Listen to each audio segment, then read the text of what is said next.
நம்முடைய பிதாவாகிய கடவுளாலும் கர்த்தராகிய இயேசு கிறிஸ்துவினாலும் உங்களுக்கு கிருபையும் சமாதானமும் உண்டாவதாக. நாம் கண்களை மூடி ஜெபம் செய்வோம். கிருபை நிறைந்த நல்ல ஆண்டவரே, தேவரீர், உம்மை துதிக்கிறோம், உம்மை ஸ்தோத்திரிக்கிறோம். இவ்வேளையிலும் உம்முடைய வார்த்தை ஆண்டவரே நாங்கள் வாசிக்க கேட்டோம். இப்பொழுது உம்முடைய வார்த்தையை நாங்கள் தியானிக்க உம்முடைய பாத தண்டையிலே நாங்கள் அமர்ந்திருக்கின்றோம்.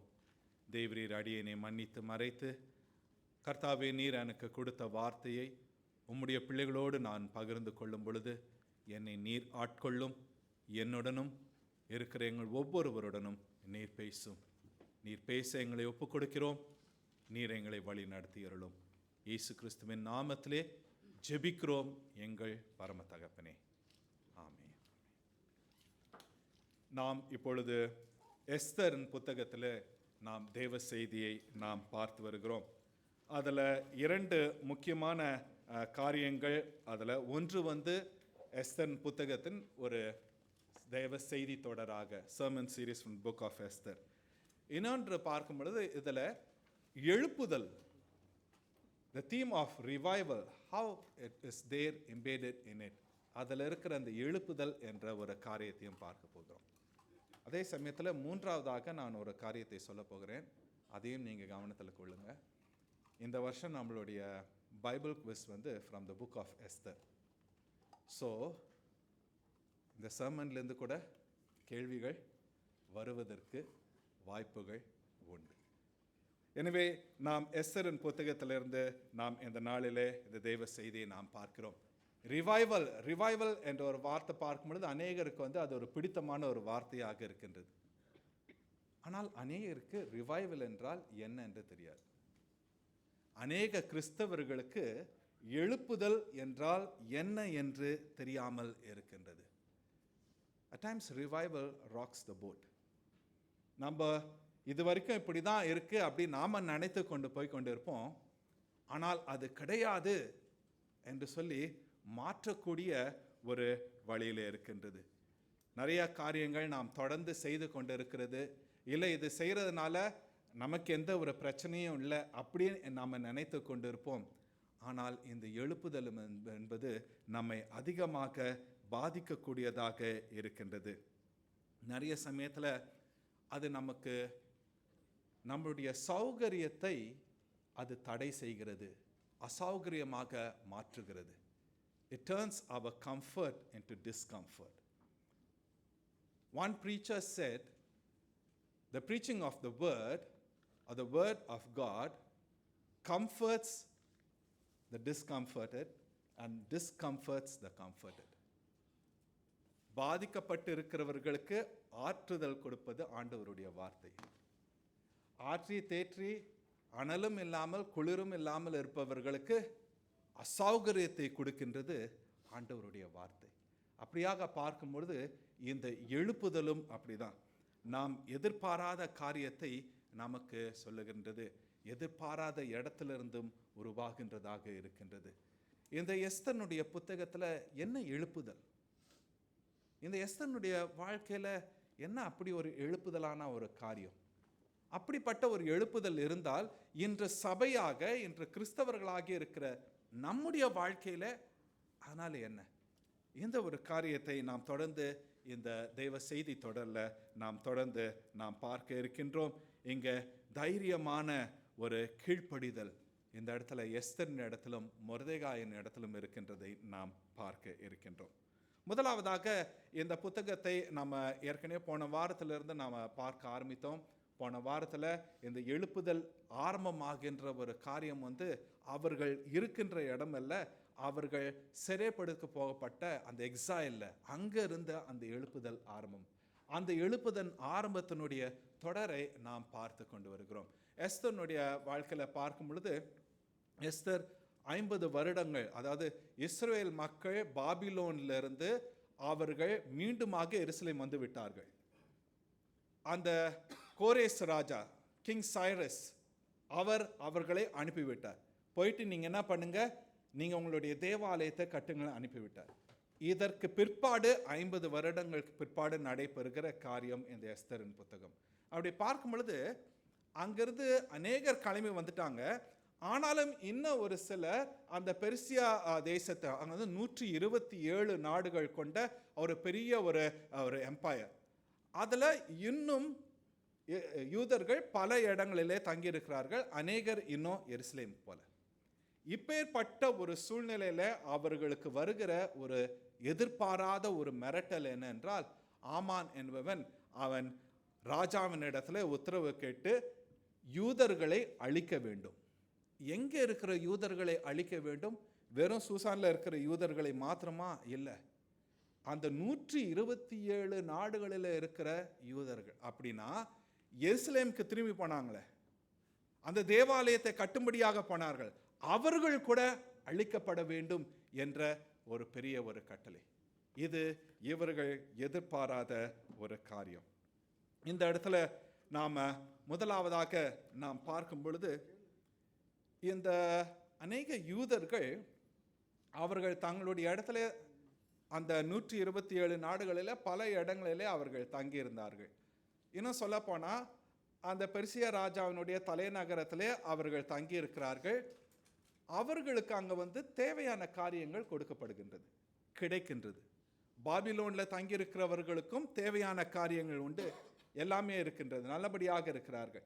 எனவே இப்பேற்பட்ட சூழ்நிலையில் அவர்கள் ஒரு மிரட்டல் வரும் என்று அவர்கள் எதிர்பார்க்கல. குறிப்பாக தங்களுடைய வாழ்க்கைக்கு இல்லை தங்களுடைய ஜீவியத்துக்கு ஒரு மிரட்டல் ஏற்படும், தங்களுடைய உயிருக்கு ஒரு மிரட்டல் ஏற்படும் என்று அவர்கள் எதிர்பார்க்கவில்லை. இங்க இவர்களுக்கு வந்த ஒரு எதிர்பாராத ஒரு காரியம் என்னென்றால், இந்த ஆமான் செய்த ஒரு காரியம். இவர்கள் யாவரும் அழிக்கப்பட வேண்டும். இதுவரைக்கும் அவர்கள் வந்து இந்த உலகத்தின் காரியங்கள், இதில் இருக்கிற அந்த பாதுகாப்பு, இவைகளை எண்ணிக்கொண்டு அவர்கள் நல்லபடியாக இருந்தார்கள். ஆனால் இன்றைக்கு வந்திருக்கிற ஒரு பெரிய ஒரு எதிர்ப்பு, இவர்கள் இதுவரைக்கும் எதனை தங்களுக்கு பாதுகாப்பு என்று எண்ணிக்கொண்டிருந்தார்களோ அவைகள் ஒன்றும் இல்லை என்பதை அறியக்கூடியதாக இருக்கின்றது. அநேக சமயத்தில் நம்முடைய வாழ்க்கையில் கூட ஒரு சில காரியங்களை பார்த்து நம்ம என்ன பண்ணிக்கிறோம், we are safe and secure அப்படின்னு நம்ம நினைத்துக் கொள்கிறோம். ஆனால் திடீரென்று நாம் எதிர்பாராத ஒரு காரியம், ஒரு வியாதியோ அல்லது ஒரு வேலையில் ஒரு பிரச்சனையோ இல்லை குடும்பத்தில் முக்கியமானவர்கள் இழந்து போகும் பொழுது நம்முடைய வாழ்க்கையானது ஆட்டம் காண்கிறது. இந்த யூதர்கள் பல இடத்துல அவர்கள் இருந்தார்கள். ஆனால் இதுவரைக்கும் சுகபோகமாக இருந்தவர்களுக்கு ஒரு புதிய ஒரு திருப்புதல். எஸ்தர் இப்பொழுது அரண்மனையில ராஜாத்தியாக இருக்கிறார்கள். எஸ்தர் இடத்துல மொர்தெகாய் சொன்ன ஒரு காரியம், நீ ஒரு யூத பெண் என்பதை சொல்லக்கூடாது. ஏன் சொல்லக்கூடாது? ஒருவேளை அந்த ராஜ்யத்தில் பார்க்கும்பொழுது இந்த யூதர்கள் வந்து ஒரு சிறு கூட்டத்தினர் தான். அந்த சிறு கூட்டத்தினராக இருக்கிறதுனால ஒருவேளை எஸ்தர் ராஜாதிக்க அந்த ஒரு இடம் இல்லை, அந்த இடத்துல இருக்கும்போது பிரச்சனைகள் ஏற்படக்கூடாது என்ற ஒரு நோக்கத்திற்காக மொர்தெகாய் எஸ்தர் இடத்துல அக்காரியத்தை சொல்லியிருக்கலாம். எஸ்தரும் இதுவரைக்கும் தான் ஒரு யூத பெண் என்பதை சொல்லலை.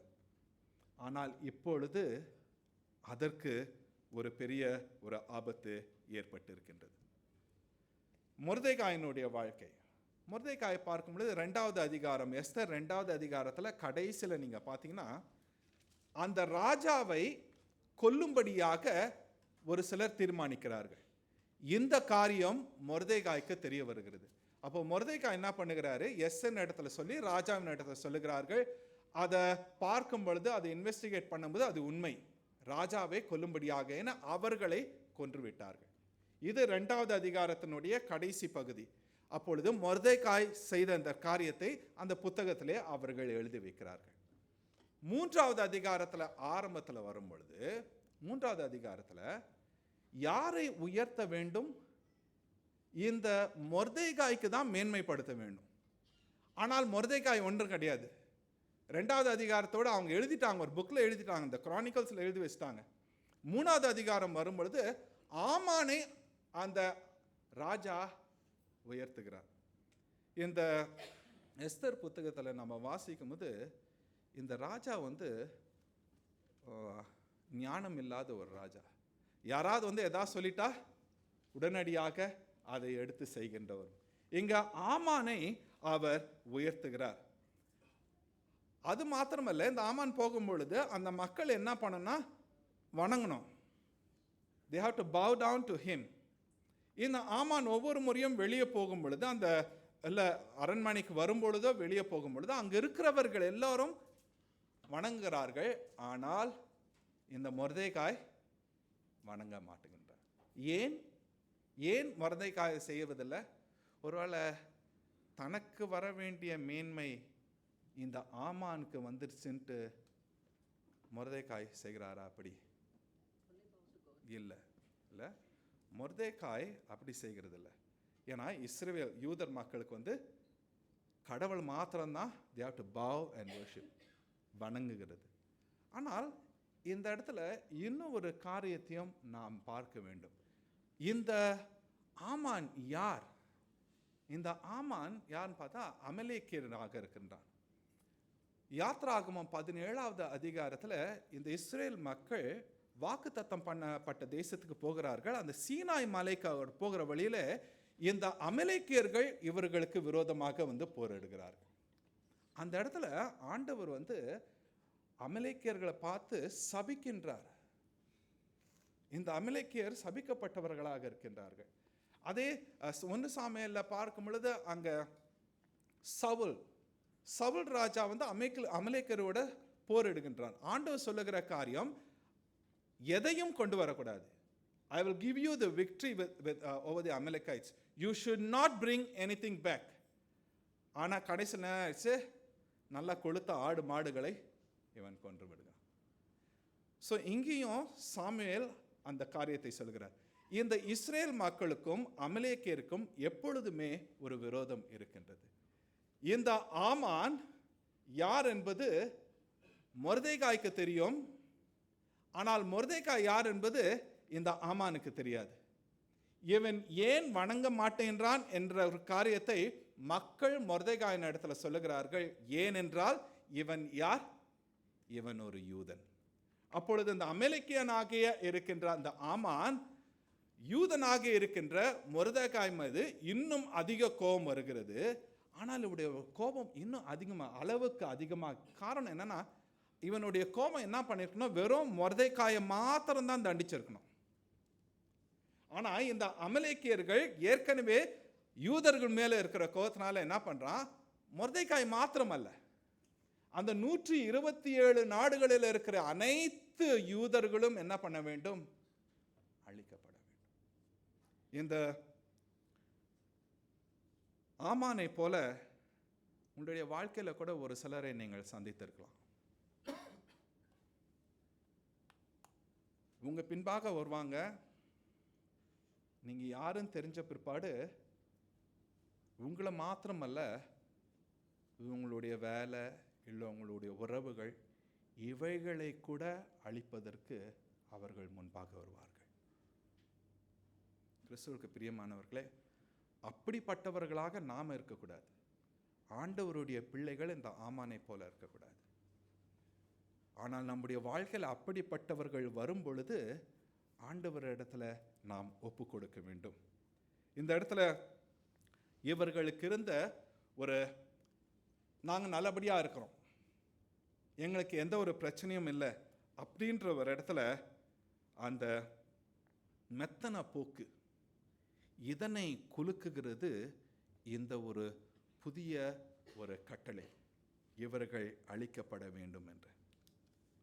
அநேக சமயத்தில் இந்த யூதர்களைப் போல நாம கூட நம்முடைய கலாச்சாரம் இல்லை பலவிதமான காரியங்களை அப்படியே இதுதான் அப்படின்னு நாம் நினைத்து கொண்டு இருக்கின்றோம். ஆனால் ஆண்டவர் எழுப்புதல் கொண்டு வரும் பொழுது எங்கெங்கெல்லாம் நம்ம கம்ஃபர்ட்டாக இருக்கிறோமோ அந்த இடத்தெல்லாம் டிஸ்டர்ப் பண்ணுறார். Revival disturbs our comfortable life or wherever we feel we are comfortable. இந்த மக்கள் சுகபோகமாக இருந்து கொண்டிருந்தார்கள். இப்பொழுது இவர்களுக்கு ஒரு பெரிய ஒரு ஆபத்து. செக்யூர் லைஃப், நான் வாழ்கிற வாழ்க்கை, எனக்கு எந்த பிரச்சனையும் இல்லை, எனக்கு எல்லாம் நல்லபடியாக இருக்குது, எனக்கு பேங்க் பேலன்ஸ் இருக்குது, எனக்கு ஒரு பெரிய சிபிஎஃப் இருக்குது, எனக்கு இது இருக்குது அது இருக்குன்னு நிறைய சமயத்தில் இந்த உலகத்தின் காரியங்களை வைத்து நாம் திருப்தி அடைகின்ற வேளையில திடீரென்று சற்றும் எதிர்பாராத காரியங்கள் நடைபெறும் பொழுது நாம் ஆடி போய் விடுகிறோம். இந்த சம்பவங்கள் நடக்கும் பொழுது அந்த இஸ்ரேல் மக்கள் என்ன யோசித்து கொண்டிருப்பார்கள்? ஆண்டவரே, நாங்கள் நல்லா தானே இருந்தோம், ஏன் இதனை அனுமதித்தீர்? நம்ம கூட ஒரு சமயத்தில் கேட்குற கேள்வி தானே, நம்ம நல்லா தான் இருந்தோம் சுகத்தோடு, திடீர்னு ஒரு சுகவீனம், இல்லை நம்ம வீட்டில் இருக்கவங்களுக்கு திடீர்னு ஒரு சுகவீனம், இல்லை வேலை போயிடுச்சு. நம்ம ஆண்டவர் இடத்துல கேட்குற கேள்வின்னா, ஆண்டவரே ஏன் ஏன் இதனை அனுமதித்தீர்? நாமும் ஒரு இஸ்ரவேலனாக அந்த இடத்துல இருந்தோம்னா நாமும் ஆண்டவர் இடத்துல ஏன் இதனை அனுமதித்தீர்? எங்களுக்கெல்லாம் பாதுகாப்புலாம் கொடுத்திருந்தீரே, ஏன் இதனை அனுமதித்தீர்? Again, I want to let you know this. Our Lord is good in rocking the boat. அவர் நம்முடைய சுகபோகமான வாழ்க்கை என்ன பண்ணுகிறவர்? ஆட்டம் காண வைக்கின்றவர் ஆண்டவர். காரணம் என்ன? காரணம் என்ன? எல்லாமே நமக்கு இருக்கிற சமயத்தில் ஆண்டவர் எப்படின்னா, நம்ம ஒரு பந்திக்கு போனோம்னு வச்சுக்கோங்க, கல்யாண பந்திக்கு எல்லாம் சாப்பாடு போடுறாங்க, எல்லாம் வச்சுட்டு அங்கே வந்து கொஞ்சோண்டு ஊறுகாய் is not the main dish. ஊறுகாய் அப்பப்போ நம்ம என்ன எல்லாமே நல்லபடியாக இருக்கும்போது என்னென்னா ஆண்டவர் வந்து ஊறுகாய் மாதிரி தான். Is not the main dish. ஆண்டவர் ஊறுகாய் மாதிரி அப்பப்போ தொட்டுக்கிறார். ஆண்டவர் அந்த எழுப்புதலை கொண்டு வரும் பொழுது he shakes us. நம்முடைய இருக்கிற இடத்துல இருந்து அவர் நம்மை ஆட்டி படைத்து என்ன பண்ணுகிறார்? தன்னுடைய வழிக்கு அவர் கொண்டு வருகிறார். எதிர்ப்பு அநேக இடங்களிலிருந்து எதிர்ப்புகள் வருகிறது. இந்த ஆமான் ராஜாவின் இடத்துல போய் இந்த மொர்தெகாய் இல்லை யூதர்களை குறித்து சொல்லுகிறான். அவன் சொல்லும் பொழுது பாருங்களேன், இந்த உலக பிரகாரமான மக்கள், உங்களுடைய வாழ்க்கையில் கூட நீங்கள் பார்த்துருப்பீங்க, உலக பிரகாரமான மக்கள் தங்களுடைய காரியம் நிறைவேற என்ன பண்ணுவாங்கன்னா நிறையா கூட்டி குறைச்சி அதை வித்தியாசமாக ஷேப் பண்ணி கொண்டு போவாங்க. இங்கே இந்த ஆமான் சொல்லுகிற காரியம் பாருங்களேன். முதல்ல வந்து இந்த மூன்றாவது அதிகாரம் 8வது வசனம் வாசிங்களேன். எஸ்தர் 3:8.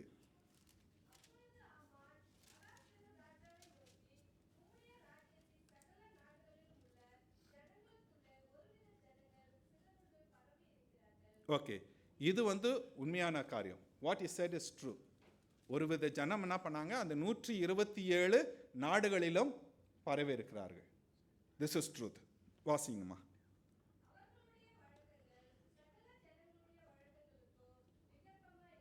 இது வந்து ஹாஃப் ட்ரூத். அவர்களுடைய வழக்கங்கள், ஒவ்வொருவருடைய வழக்கமும் வித்தியாசம். ரைட்? இப்போ இந்த வழக்கம் எந்த விதத்தில் வித்தியாசமாக இருக்குது, அது எப்படி இந்த ராஜாவுக்கும் இந்த ராஜ்யத்துக்கும் விரோதமாக வர சொல்லலை. ஸோ முதல்ல ட்ரூத், அடுத்த ஸ்டெப் வந்து he went for half truth. அடுத்தது வாசிங்கம்மா. பாருங்க, இது வந்து என்னது? இப்போ சுத்தமான பொய் இல்லை. ராஜாவினுடைய கட்டளைகளை இவர்கள் கீழ்ப்படியலைன்னா அங்கே இருந்திருக்க மாட்டாங்க, இல்லை ரிவோல்ட் ஏற்படுத்திருக்கோம். இன்னும் இல்லைன்னா இன்னும் சொல்லப்போனால் 2 பேர் ராஜாவை கொல்லணும்னு நினச்சாங்க. அப்போ மொர்தெகாய் என்ன பண்ணியிருக்கலாம்?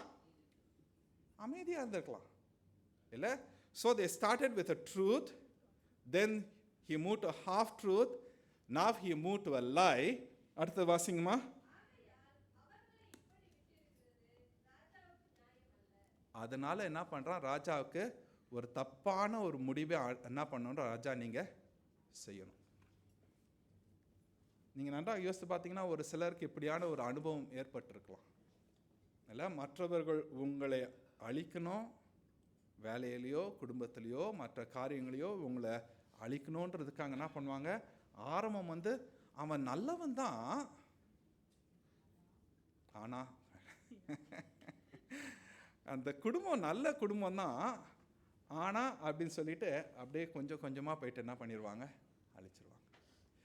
இந்த ஆமான் இப்பேற்பட்ட ஒரு காரியத்தை அவன் கொண்டு போகிறான். ராஜா ஏற்கனவே சொன்ன, ராஜா இஸ் வெரி இம்பல்சிவ். அவனுக்கு வந்து யோசித்து சரியாக பார்த்து தீர்மானம் எடுக்கிற ஒரு ராஜா கிடையாது. மீண்டும் வாங்க இந்த கேள்வி, ஏன் ஆண்டவர் இதனை அனுமதிக்கின்றார்? சுகபோகமான ஒரு வாழ்க்கை, நான் நல்லபடியாக தானே போயிட்டுருக்கிறேன், என்னுடைய வேலை நல்லபடியாக தானே போயிட்டுருக்கு, என்னுடைய குடும்பம் நல்லபடியாக தானே போயிட்டுருக்கு, ஏன் திடீரென்று இந்த புத்தகத்தில் ஏன் இப்பேற்பட்ட ஒரு காரியம் நாம் கேட்க வேண்டிய ஒரு கேள்வி. நல்லபடியாக போயிட்டு கொண்டு இருந்துச்சு.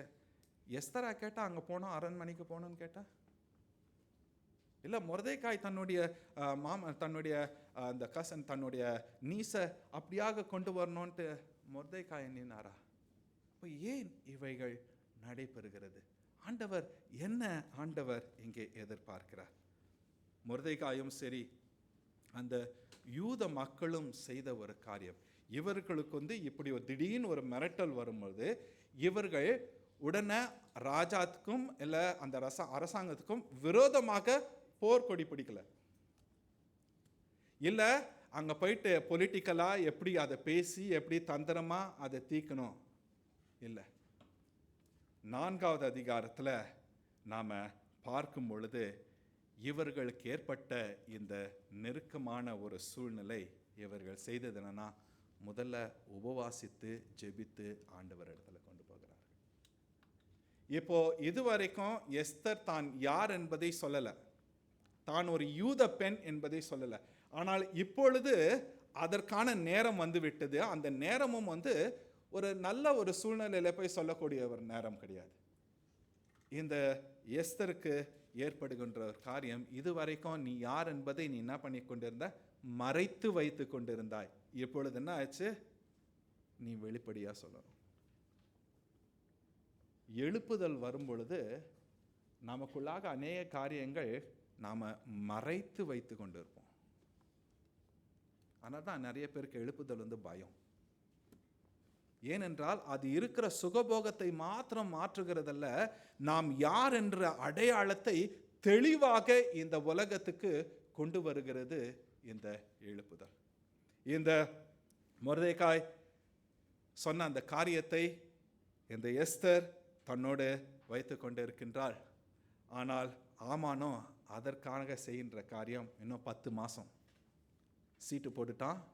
அந்த 10 மாதம் அந்த நாளில் என்ன ஆனோம், யூத மக்கள் எல்லோருமே அழிக்கப்பட வேண்டும். இப்பொழுது மொர்தெகாய் இந்த காரியத்தை கேட்கும்போது எஸ்தர் இடத்துல அந்த காரியத்தை அறிவிக்கும் பொழுது எஸ்தர்னுடைய காரியம் என்னன்னா, நான் எங்கே இருக்கிறேன், அரண்மனையில் இருக்கிறேன், எனக்கு எந்த ஒரு பிரச்சனையும் இல்லை. ஆனால் நீ இப்போ என்ன சொல்ற, நம்முடைய மக்களுக்காக நீ என்ன பண்ணு, ராஜாவின் இடத்துல போ. அப்போ எஸ்தர்னுடைய காரியம்லாம் அந்த சமயத்தில் யோசித்து பார்த்தீங்கன்னா, ஒன்று தன்னை குறித்து யோசித்து கொண்டு இருக்கின்றாள். அடுத்தது அவளுடைய காரியம் என்னன்னா மொர்தெகாய். ஏன் மொர்தெகாய்க்கு அப்படியாச்சு? தன்னுடைய மக்கள் யூத மக்கள் கிடையாது, தன்னுடைய நிலை, தன்னுடைய மாமனுடைய நிலை. கிறிஸ்துவுக்கு பிரியமானவர்களே, ஒரு சில சமயத்தில் பிரச்சனைகள் வரும் பொழுது நாம எப்படின்னா, ஃபஸ்ட்டு யாரை யோசிப்போம்னா நம்மளை தான் யோசிப்போம். 2வது யாரை யோசிப்போம், நம்மளுடைய குடும்பம். ஆனால் ஆண்டவருடைய பிள்ளைகள் பாதிக்கப்படுகிறார்களே, அந்த ஒரு காரியம் அநேக சமயத்தில் நமக்கு தெரியல. குறிப்பாக இந்த பெர்சிக்யூஷன் இல்லை துன்புறுத்தப்படுகிற காரியங்கள் பார்க்கும் பொழுது அநேக சமயத்தில் நமக்கு எப்படின்னா, அப்பா எனக்கு இல்லையாப்பா, எனக்கு ஒன்றும் நடக்கலை, நான் சிங்கப்பூரில் இருக்கிறேன், இப்போ எனக்கு எந்த பிரச்சனையும் கிடையாது. நாம் அப்படியாக நாம் தங்கி விடுகிறோம். ஆனால் ஆண்டவர் அந்த எழுப்புதலை கொண்டு வரும் பொழுது நம்மை தட்டி எழுப்புற, மகனே மகளே, நீ ஒன்னையே பார்த்து கொண்டு இருக்கிறதற்கு நான் இந்த ஜீவியத்தை நான் உனக்கு கொடுக்கல. I want you to wake up. I want you to wake up. I am bringing this revival so that you can open your eyes and see a broader picture. Esther, நீ இதுவரைக்கும் ஒன்னையே பார்த்து கொண்டு இருக்கிற, உன்னுடைய மாமனுடைய நிலையை பார்க்கிற, இல்லை நீ இப்போ பார்க்க வேண்டிய காரியம் உன்னுடைய பிள்ளைகள், ஆண்டவருடைய பிள்ளைகள், இந்த யூத சமுதாயத்தை முழுமையாக பார்க்கணும். எஸ்தர் இப்போ கூட சொல்கிற காரியம் என்னன்னா, ராஜா கூப்பிடாம என்ன பண்ண முடியாது, நான் போக முடியாது. நான் ராஜாத்தியாக இருந்தாலும் சரி, ராஜா கூப்பிடாம நான் போக முடியாது. அப்போ இந்த மொர்தெகாய் எஸ்தருக்கு சொல்லுகிற இந்த வார்த்தை 4:14 வாசிங்கம்மா.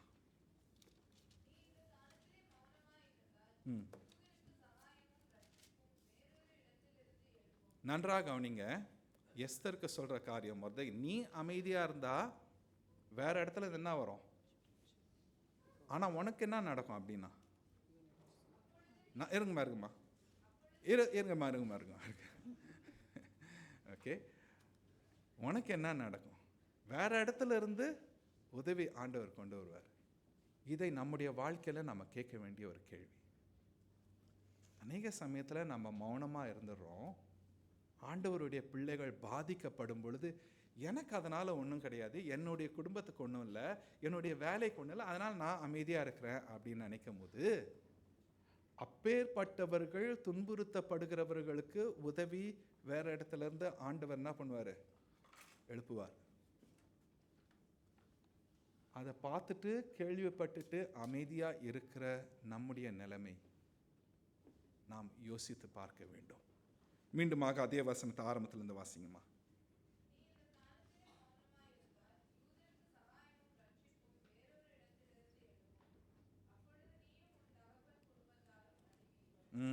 என்ன நடக்கும், நீயும் உன் தகப்பன் வீட்டாரும் அழிவீர்கள். வேற இடத்துல இருந்து அவங்களுக்கு என்ன வரும், ஆண்டவர் உதவி கொண்டு வருவார். வாசிங்கம்மா.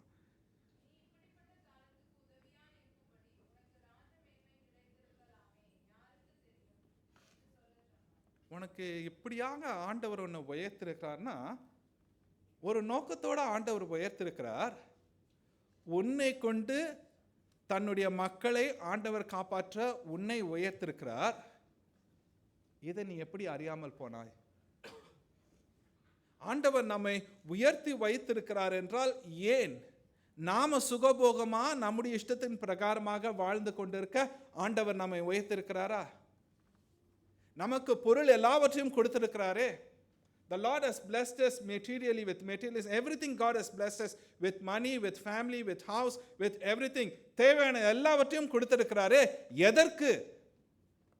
நாம வச்சு நாமவே அந்த சுகபோகத்தில் இருந்துட்டு நமக்குள்ளாகவே இருந்துட்டு போறதுக்காக வச்சிருக்கிறாரா? We have to look into a wider picture. Why the let us ask ourselves, why did the Lord give us such a beautiful building to come and worship?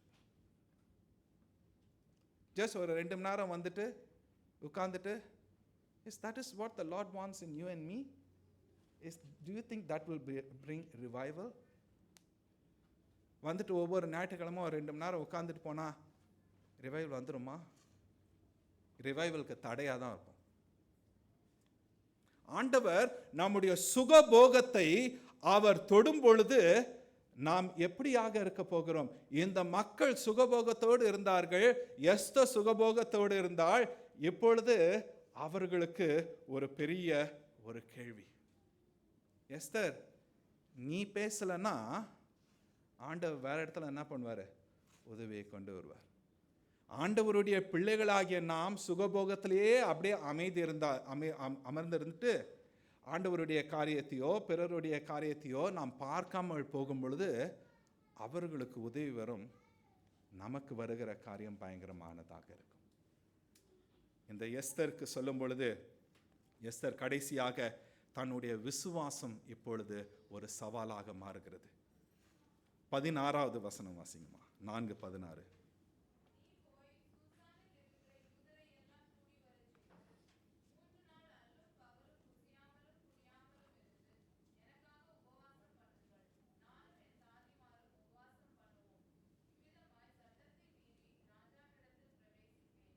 நான்காவது அதிகாரத்தில் முதல் 3 வசனங்களில் பார்க்கும்போது அந்த மக்கள் முதலாவதாக அவர்கள் செய்தது என்னென்றால் சாம்பலை போட்டுக்கொண்டு அவர்கள் உபவாசித்தார்கள். இங்கேயும் பார்க்கும்போது எஸ்தர் சொல்லுகிற காரியம், சரி நான் உடனடியாக நான் போகிறேன், இல்லை இல்லை, எனக்கு அந்த பலன் கிடையாது. என்கிட்ட இருக்கிற என்னன்னா பயம். I don't have the strength. All that I have is fear. Fear for my life. என்னுடைய வாழ்க்கைக்கு பயம். எனக்கு தேவை என்னன்னா பலன். நான் மாத்திரம் இல்லை, ஏன்னா இது என்ன மாத்திரம் பாதிக்கப்படுறதில்ல, இது இந்த யூத சமுதாயத்தை பாதிக்கப்படுது. எனவே நாம் எல்லாரும் என்ன பண்ணுவோம், 3 நாள் என்ன பண்ணுவோம், உபவாசம் செய்யும். உபவாசம் செய்ய சொல்லும் பொழுது அதில் ஜபமும் இருக்கின்றது. அவர்கள் உபவாசிக்கின்றார்கள். எஸ்ஸ சொல்லுகிற காரியம், நான் மரித்தாலும் பரவாயில்ல, நான் போகிறேன். If I perish I perish. இதுக்கு முன்பாக எஸ்தர் சொன்ன காரியம் ராஜாவை பார்க்க முடியாது. இப்பொழுது விசுவாசம் அங்கே சோதிக்கப்பட்டு, இப்பொழுது விசுவாசத்தில் பலன் அடைந்து அந்த பயத்தை மேற்கொள்ளக்கூடிய ஒரு காரியம் இதுதான் ரிவைவல். பயந்து பயந்து ஐயோ இது சொன்னால் இதாயிடுமோ, இது சொன்னால் அரசாங்கம் இப்படி செஞ்சிருவாங்களோ, இதை சொன்னால் அவங்க இப்படி பண்ணிடுவாங்களோ, அப்படி பயந்து பயந்து பயந்து உட்கார்ந்து இருக்கிறது இல்லை. இந்த உண்மையான விசுவாசம் எழுப்புதலை கொண்டு வருகிறது. துணிச்சலோடு இந்த உயிர் போனாலும் இல்லை. Even if I perish I don't care. இந்த ஒரு எழுப்புதல் இந்த எஸ்தருக்கு உருவாகின்றது. இந்த எழுப்புதலோடு எஸ்தர் அந்த ராஜாவை சந்திக்கின்றார். தொடர்ந்து என்ன நடந்துச்சுன்றது நமக்கு தெரியும். ஆனால் அப்பேற்பட்ட காரியங்களிலிருந்து என்ன எழுப்புதல் என்ற ஒரு காரியத்தை வருகிற நாட்களில் நாம் பார்க்க இருக்கின்றோம். கிறிஸ்துவுக்கு பிரியமானவர்களே, அழிவு, இட்ஸ் a genocide.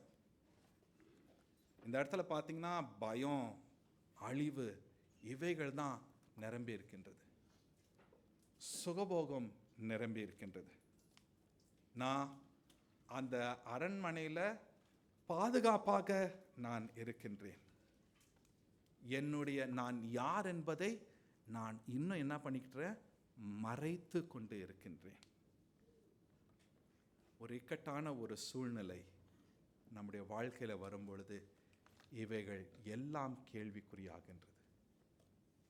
ஆண்டவர் கிறிஸ்தவர்களாகிய நம்முடைய வாழ்க்கை நம்ம சுகபோகமாக போய்கொண்டிருக்கிற வழியில் ஆண்டவர் விட்டு அநேக சமயத்தில் நம்ம பிரிந்து போய்கொண்டு நம்முடைய பலத்தில், நம்முடைய ஞானத்தில், என்னுடைய பழக்கம், இது என்னுடைய வழக்கங்கள் என்று சொல்லி நாம நினைத்து கொண்டு இருக்கிற வேளையில் ஆண்டவர் அங்கே ஒரு எழுப்புதலின் தீயை போடும் பொழுது அது அசௌகரியத்தை அது ஏற்படுத்துகிறது.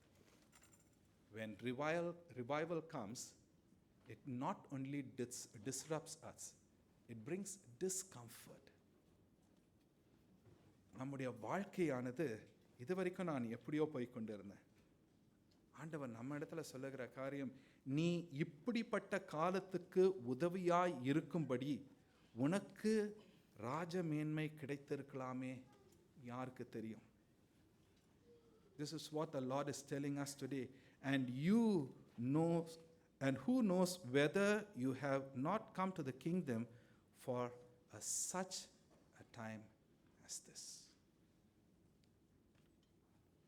Do we really want revival, or do we just want to continue in this life which we think it's comfortable?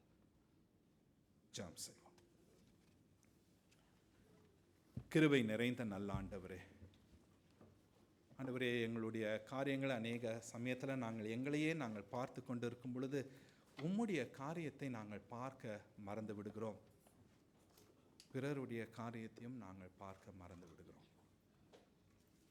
ஒரு சில சமயத்தில் நாங்கள் செவிடர்களும் குருடர்களும் ஆகிவிடுகிறோம்.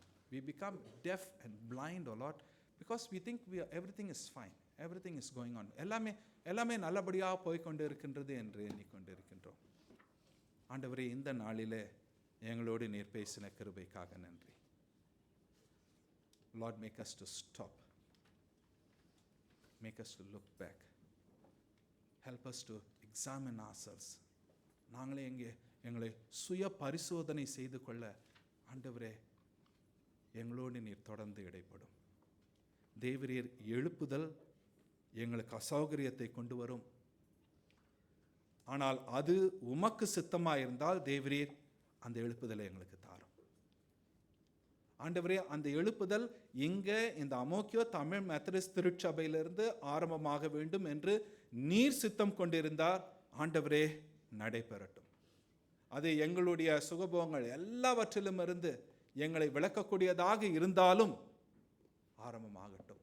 இதுதான் எங்களுடைய பழக்கம், இப்படி தான் நாங்கள் செய்து கொண்டிருந்தோம், இப்படி தான் நாங்கள் செய்வோம், அப்படி நாங்கள் எண்ணிக்கொண்டிருந்தால் அவைகள் மத்தியிலே உம்முடைய எழுப்புதல் இங்கே வரணும்னா ஆண்டவரே அனுப்பி அருளும். Send revival in each and every one of our hearts, O Lord. எங்களுடைய சுகபோகத்திலிருந்து நாங்கள் வெளிவந்து ஆண்டவரை உம்மை நாங்கள் பார்க்க கிருபை செய்தருளும்.